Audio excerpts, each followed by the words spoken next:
Bonjour à tous, bienvenue à Mété, dans les box malheureusement parce qu'il pleut pour le moment.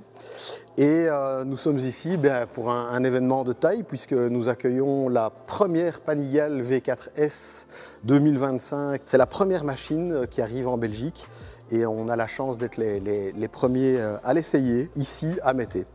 Bon alors cette moto, évidemment, c'est une moto qui est très attendue, c'est une moto qui est très élitiste, c'est un petit peu le top du top de la superbike. Ducati domine déjà son sujet en superbike entre autres. Et donc c'est une moto qui fait peur à la concurrence bien évidemment puisque en fait ils ont décidé de revoir cette moto en profondeur. Tout a changé. C'est une moto qui a été revue de A à Z et c'est ça qui fait peur à la concurrence, c'est que tout a été optimisé sur cette moto et donc je vais essayer de ne rien oublier en vous décrivant un petit peu ce modèle. Alors la première chose, on va parler du look, c'est important. Alors c'est quelque chose qui fait un peu débat avec cette nouvelle moto qui a effectivement changé. Alors moi je la trouve très belle, elle est plus fine, elle est épurée. L'aéro a été un petit peu avancé, les ailes viennent plus devant, donc ça fait un peu plus effet moustache. Maintenant les ailettes sont rouges et beaucoup regrettent le noir. Enfin bon, au niveau look, personnellement, je la trouve superbe. Il y a beaucoup d'éléments qui reviennent, mais il y a surtout beaucoup d'éléments qui sont neufs et que je vais vous détailler. Évolution moteur, 216 chevaux, ce n'est qu'un demi-cheval en plus par rapport à la précédente. Le gros challenge des constructeurs, c'est bien évidemment de respecter les normes Euro.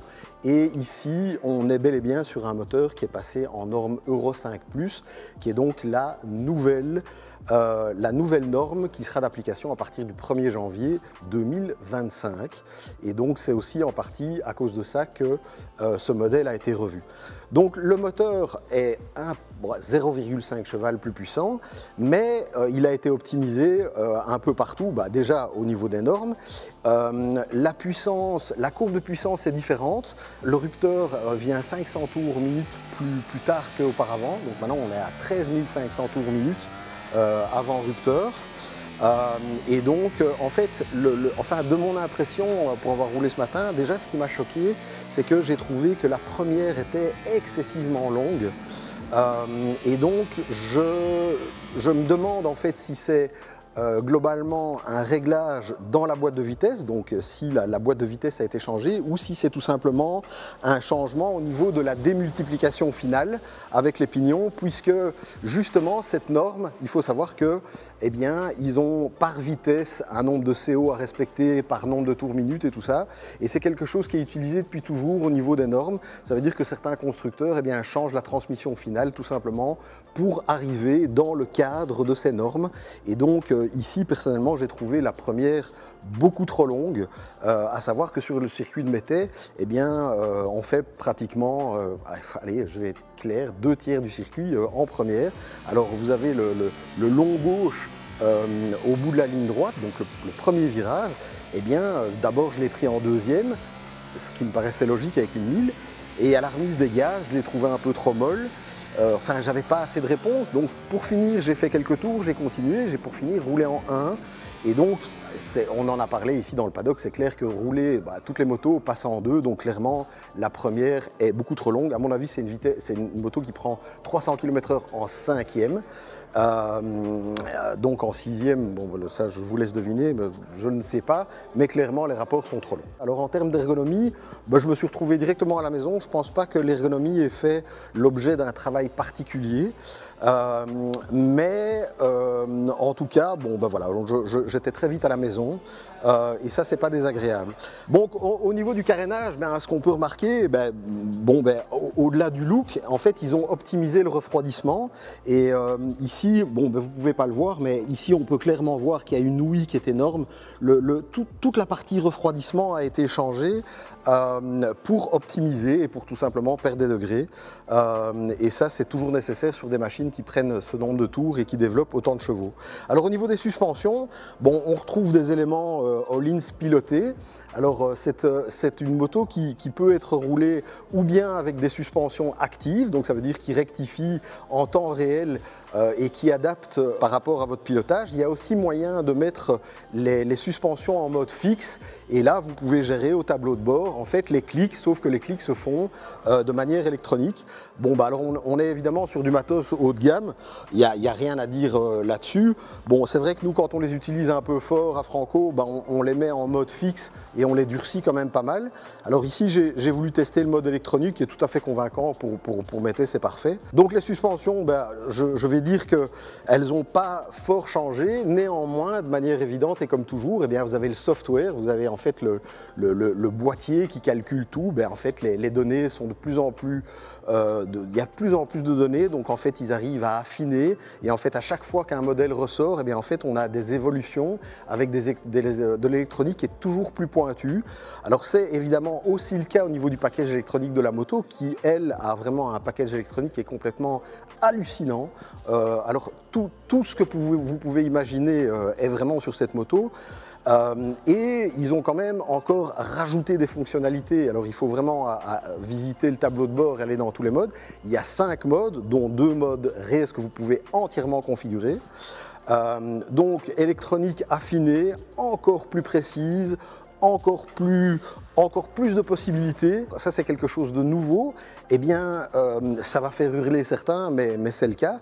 Eh bien au niveau du freinage, c'est un freinage couplé. Oui, vous l'avez bien entendu, c'est un freinage couplé. Ça veut dire que quand vous prenez le frein avant, eh bien le système électronique gère aussi le frein arrière. Et donc en fait le but c'est de mettre un léger coup sur le frein arrière à la prise du frein avant parce que ça permet de diminuer le transfert des masses quand vous utilisez l'arrière. Et donc ça veut dire que le système électronique avec le boîtier inertiel a la possibilité de gérer plus ou moins fort le frein arrière en fonction de la manière dont vous freinez de l'avant.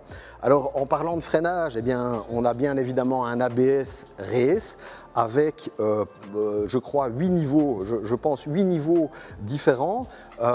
Donc vous avez les 4 premiers niveaux où vous avez, non, les 4 derniers niveaux où vous n'avez plus d'ABS sur la roue arrière. Donc une fois de plus, là ils ont donné des niveaux d'ABS encore différents, donc il y a encore plus de possibilités. C'est évidemment du cornering ABS et je me répète, mais l'arrivée de toutes ces infos électroniques arrive au boîtier qui les décode et qui permet d'une fois de plus affiner la moto et optimiser son rendement. Le freinage, eh bien, chez Ducati comme toujours, ils sont toujours eh bien, sur number one sur la liste de Brembo pour les sorties des nouveautés. Et donc ici, eh bien, je vous présente les nouveaux étriers Hypure. Donc ça s'écrit H-I-P-U-R-E. Et donc quand je les regarde, eh bien, effectivement, ils sont encore plus fins.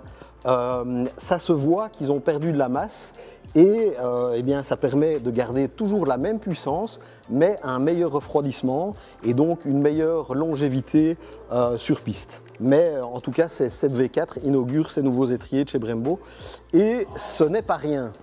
Alors bon, encore un sujet qui fait fortement débat avec cette Panigale, c'est évidemment le bras oscillant.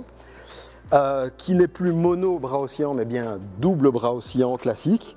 Alors bon, ben là aussi ça fait débat, mais les choix techniques ont été faits de manière tout à fait sensée, à savoir que eh bien, ce monobras a permis de diminuer le poids du bras oscillant, ça c'est une chose, mais surtout, et c'est ça qui était recherché, ça a augmenté la rigidité. Donc vous avez un bras oscillant qui est nettement plus rigide et pour contrebalancer, eh bien, ça leur a permis de... Alors ici, vous avez en fait le demi-châssis avant, en fait, qui part d'ici, qui est boulonné sur le moteur, qui monte et qui comprend non seulement la boîte à air, mais aussi la colonne de direction. Eh bien, cet élément de châssis a été assoupli justement pour avoir un meilleur retour d'information sur l'angle, mais aussi au niveau du train avant, même à un rythme qui n'était pas extrême, enfin j'étais très très loin de mon rythme habituel, eh bien j'ai senti une différence et j'ai vraiment ressenti une différence de géométrie de la moto. En parlant de géométrie, eh bien vous avez la fourche qui a gagné 5 mm de débattement sur la fourche.